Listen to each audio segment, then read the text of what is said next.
De tudo ao meu amor serei atento, antes e com tal zelo, e sempre e tanto, que mesmo em face do maior encanto, dele se encante mais meu pensamento. Esse é um trechinho de soneto de fidelidade, do poeta e músico brasileiro Vinícius de Moraes. Ele e outros tantos nomes no Brasil e no mundo representam bem o que é fazer poesia. No Brasil, Carlos Drummond de Andrade, Cecília Meirelles, Cora Coralina. No mundo, William Shakespeare, Luís de Camões, Fernando Pessoa. E poesia é exatamente o tema do episódio de hoje. E você já sabe, pega o seu café e vem comigo para mais um Literando.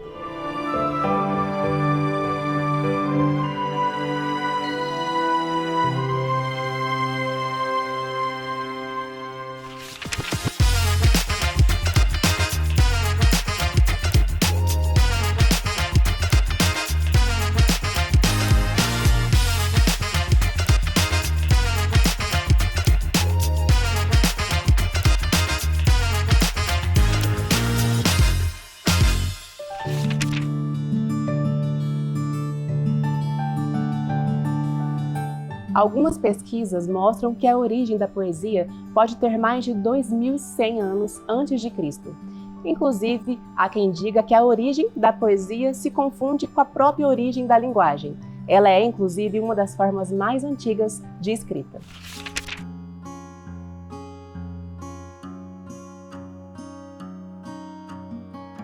Nós nos acostumamos a empregar a poesia dentro de um gênero muito específico, que é o poema. No entanto, isso é um engano. A poesia está presente em N momentos, em N fatores, em N gêneros. Claro, o poema trabalha isso com mais expressividade. No entanto, a poesia está presente naquilo que nos traz êxtase, naquilo que nos eleva, naquilo que nos motiva, que nos impulsiona. E haverá vários momentos, circunstâncias ou até literaturas em que fará isso acontecer dentro de nós. Muitas vezes não necessariamente ligado à poesia ou aos poemas clássicos, muitas vezes em poemas simbolistas, surrealistas, que são poemas que tratam de temas muitas vezes não clássicos, no entanto, que também conseguem nos mover, ou até dentro de curiosidades como romance, em que isso pode acontecer em romances policiais, em romances de investigação e de terror, como eu gosto. E isso é poesia. Ou seja, tudo aquilo que consegue trazer em nós a sensibilidade, que consegue nos prender, e que automaticamente também consegue nos fazer refletir, pensar, nos levar a lugares que outros momentos e circunstâncias não nos levariam, é poesia.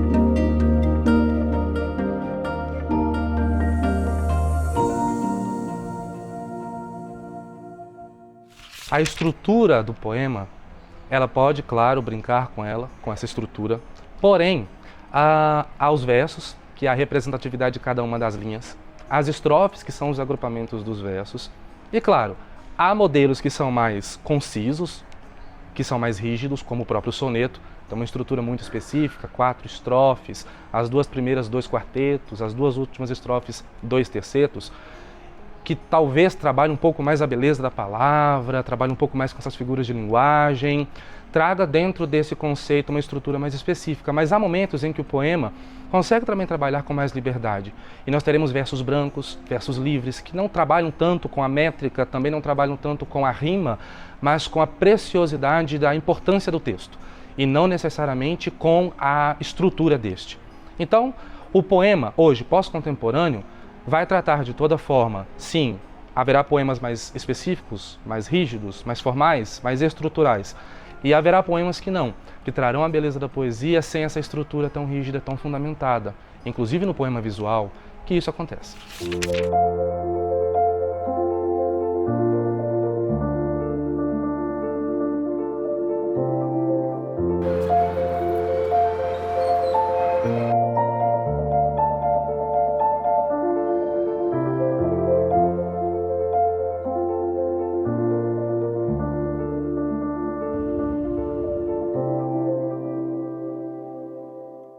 O reconhecimento daquilo que está em volta de nós. É extremamente importante nós percebermos que nós estamos incluídos em uma sociedade, em um tempo, em um momento histórico, geográfico, filosófico, sociológico, e isso faz parte da interpretação do texto. O que motiva o escritor, a escritora, está aí. Então, quando nós olhamos na sensibilidade da realidade, percebemos os pormenores da vida, nós damos conta da interpretação. Ou seja, nós conseguimos desenvolver e tirar daquele texto a essência e a compreensão. Muitas vezes passa desapercebido. Nos preocupamos em entender as palavras, isso também é importante, claro, mas a combinação daquelas palavras foi motivada por alguma coisa. E essa combinação traz a nós o contexto. E esse contexto está na nossa realidade, esse contexto está no nosso tempo, espaço, está naquilo que vivemos, experienciamos, sentimos, pensamos. Não só quem escreveu, mas também a nós, porque afinal de contas toda escrita pressupõe aquele que lê. Então também é pensado nisso, também envolve o leitor. E esse paradigma precisa ser quebrado, de que a interpretação de texto é basicamente uma leitura em que eu preciso ler e quando leio eu preciso entender, mas essa leitura pressupõe vivência. Nós precisamos disso, recordar isso, recobrar isso, entender que nós estamos incluídos num tempo e num espaço específico.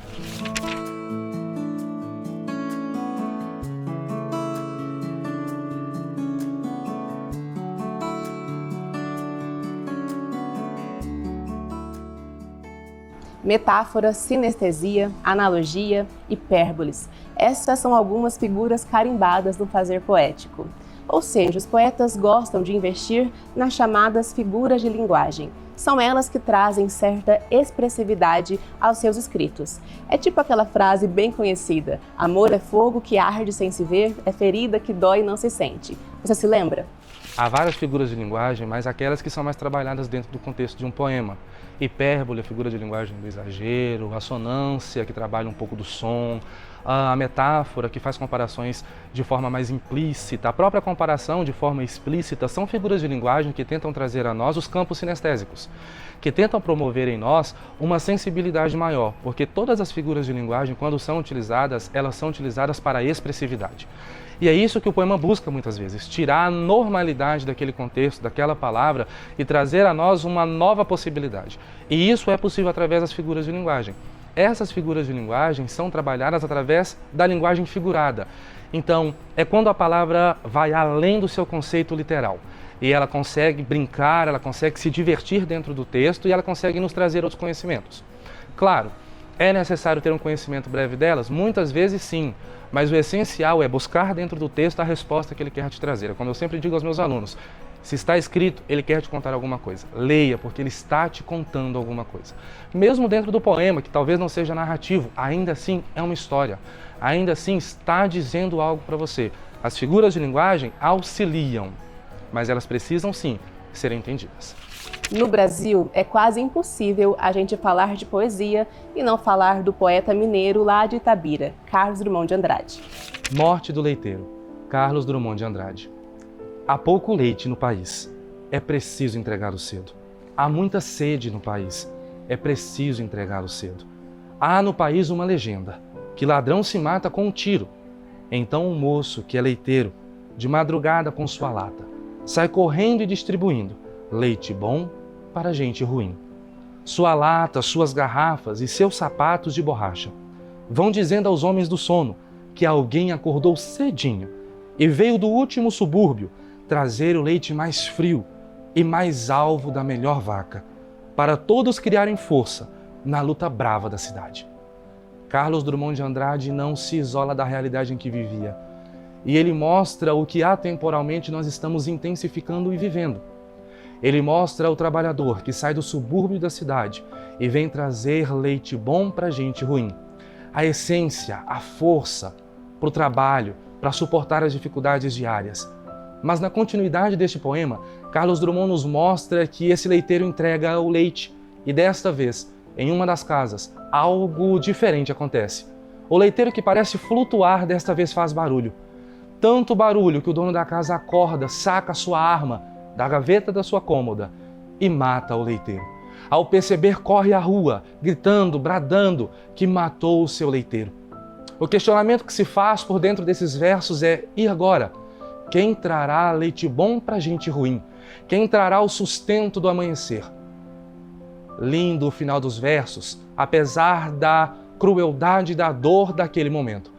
Porque o derramar do leite ao quebrar da garrafa, unindo-se lindamente junto ao sangue do leiteiro, formando o rosear do amanhecer do dia, questiona-nos. E Carlos Drummond questiona também: o que fará agora a máquina, a grande máquina? Como será a funcionalidade do amanhã? E Carlos Drummond nos mostra: não se preocupe, amanhã haverá outro leiteiro. Amanhã haverá outra peça para a grande máquina continuar a funcionar. Haverá outra notícia de jornal. Haverá outro acontecimento para chamar a notícia. E assim, o sistema não para de funcionar. Amanhã teremos outra notícia. Amanhã teremos outro leiteiro. Carlos Drummond de Andrade viveu o seu tempo, sentiu o seu tempo, falou sobre o seu tempo, mas também disse sobre o nosso.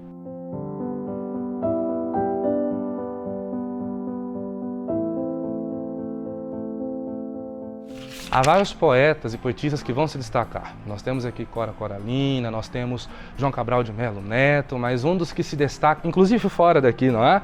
Nós temos, por exemplo, Charles Baudelaire com As Flores do Mal, que é uma literatura que trabalha muito as figuras de linguagem e os campos sinestésicos, que é nos tirar do conforto e nos trazer a um outro lugar.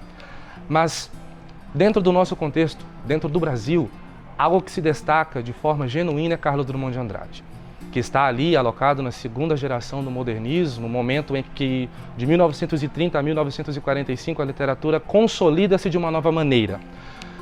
Ali, Carlos Drummond de Andrade, que sai do interior de Minas Gerais e vem para a capital, no Rio de Janeiro, um homem grande numa cidade pequena, que agora está numa cidade grande e se torna um homem pequeno. Tamanha grandiosidade das coisas. Carlos Drummond de Andrade consegue nos trazer a perceptividade da realidade do tempo em que viveu, só que de uma forma tão única e tão genuína que se torna atemporal. Não está preso ali no final do século XX. Está aqui, hoje, vivo, residindo, acontecendo. E ele consegue, através da sua literatura, através da sua poesia, dos seus versos, trazer isso com muito significado.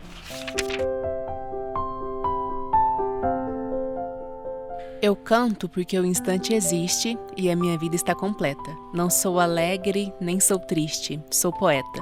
Irmão das coisas fugidias, não sinto gozo nem tormento. Atravesso noites e dias no vento. Se desmorono ou se edifico, se permaneço ou me desfaço. Não sei, não sei. Não sei se fico ou passo. Sei que canto e a canção é tudo. Tem sangue eterno a asa ritmada. E um dia sei que estarei mudo. Mais nada.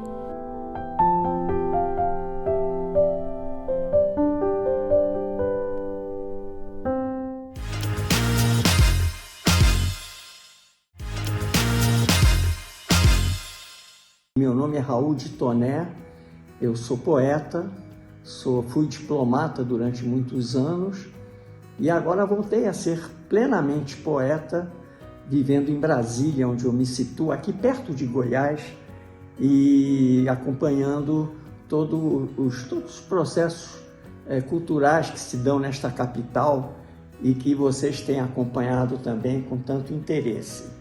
Na realidade, eu estou vivendo o fim de um processo, ou seja, o início de uma nova fase,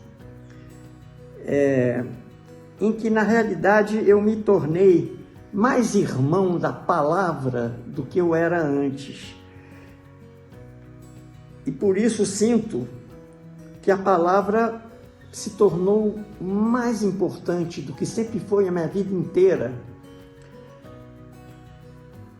E também, cada vez mais, eu sinto que o mundo é feito de palavras.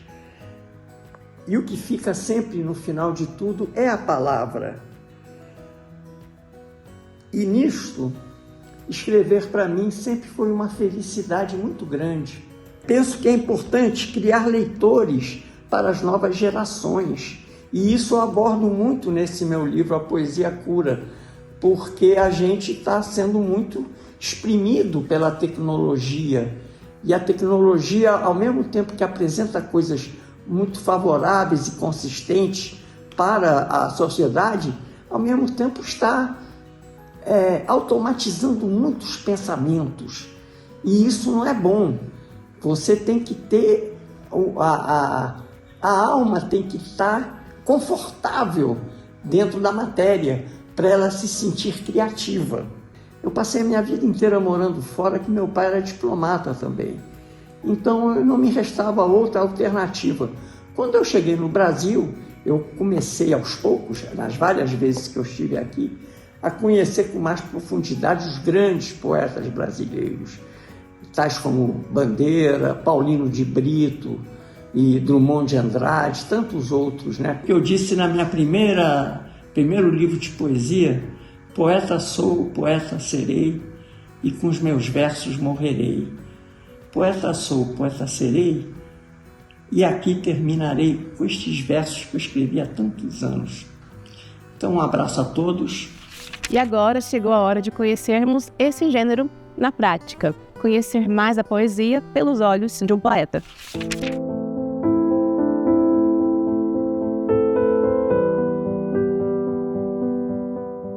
Tem muita gente que lê a Bíblia todos os dias, que lê livros de autoajuda todos os dias. Eu leio poesia todos os dias. Poesia você pode ler mais devagar, mais rápido, às vezes. E o que eu gosto de fazer assim, eu pego um livro, eu vou abrir numa página aleatória e ler aquela poesia, como se fosse assim, qual é a mensagem que a poesia está mandando para mim naquele momento. Então eu tenho os meus livrinhos de cabeceira. Eu até trouxe aqui algumas autoras. Eu poderia citar os clássicos: Carlos Drummond de Andrade, Cecília Meirelles, Hilda Hilst, Manuel de Barros, Cora Coralina, que não dá pra gente esquecer. Mas eu trouxe aqui algumas autoras de Goiás. E com exceção do meu livro, que foi publicado por uma editora de São Paulo, a Devir Poesia e Prosa, todos esses livros aqui foram publicados pela Nega Lilo Editora, que é uma editora aqui de Goiás. Eu trouxe Cássia Fernandes, Almofariz do Tempo, Dairan Lima, Vermelho, Beta M. Reis, 17, maravilhosa, e duas antologias de poesia do coletivo EO, também da Nega Lilo Editora, Sobre Gostar Menos e Tec Tec Tec Tec Tic Tac. Um título bem diferente. A poesia, ela tá num lugar para mim de sensação. Quando você está lendo um conto, um romance, por mais que também possam trazer sensações, com certeza, mas é uma coisa que leva mais para o meu racional. Eu tenho que entender aquela história, né? Ainda mais um romance, às vezes você fica um tempo sem ler, quando você volta tem até que exercitar a memória, né, das personagens. A poesia, ela chega, ela não exige que você entenda nada. Às vezes, naquele momento, você só sentiu uma coisa ali que você nem entendeu muito bem e é suficiente. Eu acho que é a Clarice Lispector, que tem um texto dela que diz, nem é uma poesia, mas ela fala de capturar o invisível nas palavras, nos momentos. Eu acho que a poesia, ela faz isso. Às vezes ela te abraça sem você nem entender onde você precisava ser abraçada, mas ela tá ali e te dá aquele acolhimento. Então acho que é por isso que a poesia, para mim, eu sempre tenho um livro de poesia na bolsa, ainda mais que tem os pequenininhos, né? É mais fácil de levar para os lugares e é isso. A poesia, ela tá ali para nos acolher, para nos receber em qualquer fase, em qualquer tempo que você tiver. Eu tenho 5 minutos, você consegue ler vários poemas.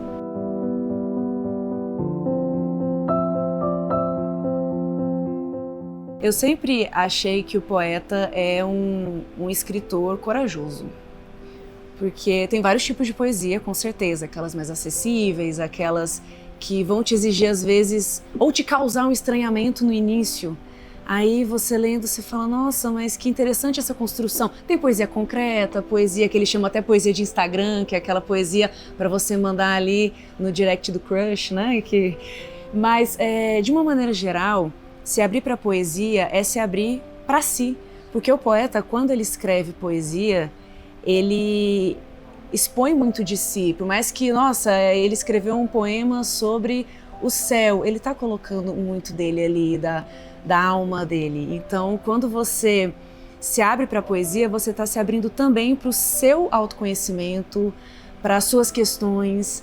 E, claro, você tem que encontrar os poetas e as poetas que dialogam com você. Não é toda poesia que eu gosto, óbvio, né? Mas tem aquelas que você abre e fala, nossa, que incrível. Eu vou me pegar apaixonada por essa linha invisível que liga um ponto em algum lugar de mim a um ponto em algum lugar de você, por onde o amor passa até cair. Nas redes sociais existem diversos perfis dedicados a publicarem poesias autorais. Um primeiro exemplo é o perfil Onde Jazz Meu Coração, administrado pela escritora Riane Leão. Além disso, também há o perfil do goiano Luca Brandão, no @Lucão Escritor. E para quem deseja praticar a leitura de poesia em outros idiomas, uma boa opção é o perfil da escritora Rupi Kaur, uma poeta canadense que já soma mais de 4 milhões de seguidores no Instagram. Tem gente que não vê o tempo passar e por isso jura que ele voa. Tem gente que diz que ele é dinheiro e detesta perder tempo. Tem gente que faz de tudo para ganhar tempo e gente que prefere pedir. Tem gente que, quando não sabe o que fazer, dá tempo ao tempo. Tem gente que simplesmente dá um tempo. Tem gente que gosta de planejar o tempo e gente que corre contra ele. Tem gente que não tem tempo pra nada e gente que sempre dá um jeitinho de ter tempo pra você. Tem gente que pararia o tempo naquele momento. E gente que queria viver em outros tempos. O mesmo tempo que cura, mata.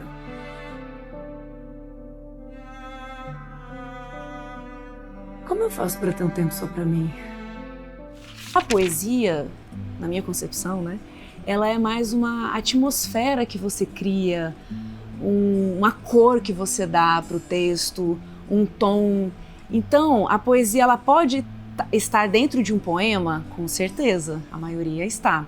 Mas a poesia também pode estar dentro de uma música, ela pode estar dentro de uma pintura, ela pode estar dentro de uma prosa. Às vezes você lê um conto, um romance e tem ali um parágrafo que te causa uma sensação que é poesia. Não à toa existem prosas poéticas.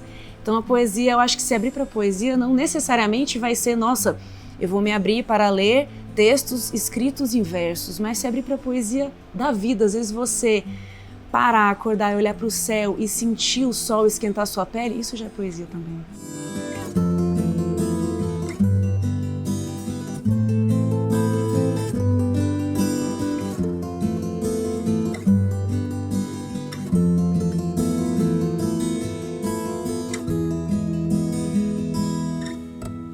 São vários os motivos que fazem a poesia permanecer por tantas gerações. Muda o tempo, muda a cultura, muda o que se observa, mas fica o olhar do poeta, pronto para transformar o mundo em verso. Até o próximo Literando.